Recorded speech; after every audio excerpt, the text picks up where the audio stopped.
Hi, Dr. Garima here again. I guess last couple of weeks before your September exam for the ADC Part 1 candidates, just giving out few tips. Don't try to cramp up in this last few days any new information. Trust your knowledge. If you really want to revise something, let it be therapeutic guidelines. 2019, 2012 versions, both of it. See, yesterday one of my enrolled candidates messaged me saying that, doctor, in our country we are giving antibiotics for like 7 days. So why the answer of a particular question be 5 days? How many days we prescribe amoxicillin for? See, every country has their own protocol, and if the therapeutic guidelines of Australia says they would be giving for a simple dentoalveolar abscess an antibiotic for 5 days, you stick with 5 days. I understand it's a new thing for you to unlearn what you have learned because that is how it was taught to you when you were studying. But every country has a different protocol, and since you're giving exam for Australia, you will be treating Australians out there once you clear your exams. So the Australian authority wants you to follow their protocols. Nothing wrong in it. So don't stick to what you have learned. That's why therapeutic guidelines is the baseline of everything. Secondly, don't fall in the trap of scenarios, the scenario based questions. Scenarios are meant as a trap. Read each sub question very carefully. Not all sub questions might be related to the scenarios at all. I have given out a special voice note in detail explaining this to all the enrolled candidates. They'll know, but this is a general tip out there for the rest of you. Treat each sub question as a separate entity in itself. Thirdly, there are no negative markings, so try and finish the paper. Even if you're not sure of any answer, just mark something. Don't get overconfident. I understand it would be exhausting, but you want a break, just take 5 seconds of deep breath, close your eyes in between the exam, but don't be in a haste. And yeah, the most important thing, which happened during my exam. See, there are 4 papers, 1, 2, 3 and 4. So when you'll be attempting your first paper, once it's done, there is nothing which says the paper has finished. The screen would just blank out, which doesn't happen with second, third and fourth paper because that does mention the exam has ended.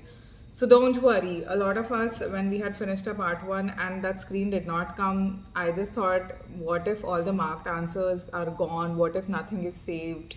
I was like kind of panicking because the second paper at the end of it showed end of exam. It's okay, that's how it is, so don't worry about it.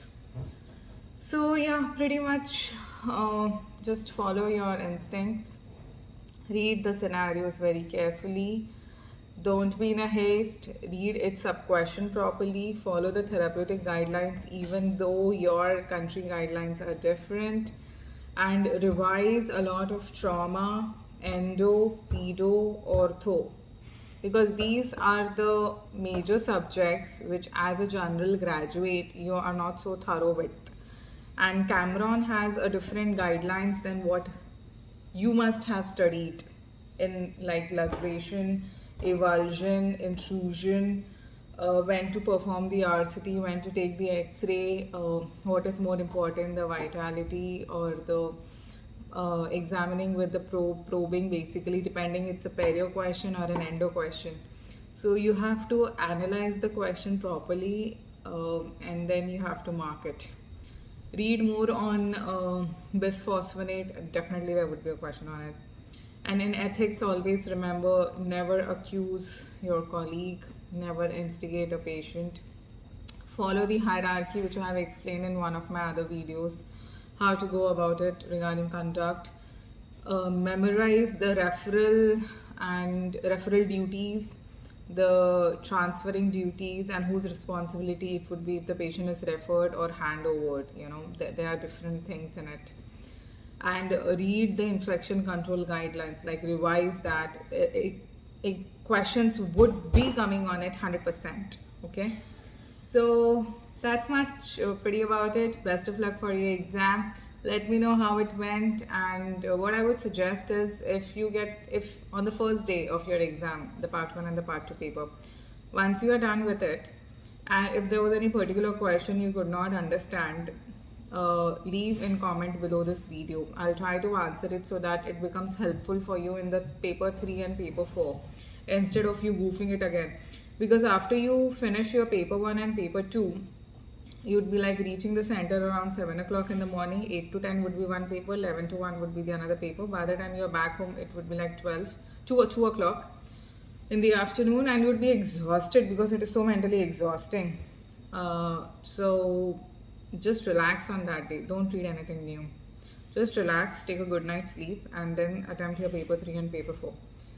So if you have any doubts related to any question on paper 1 and paper 2, leave in the comment, and I'll try my best to answer and make a video instantly and upload it. So you are good with your paper 3 and paper 4. Okay? So best of luck. Take care.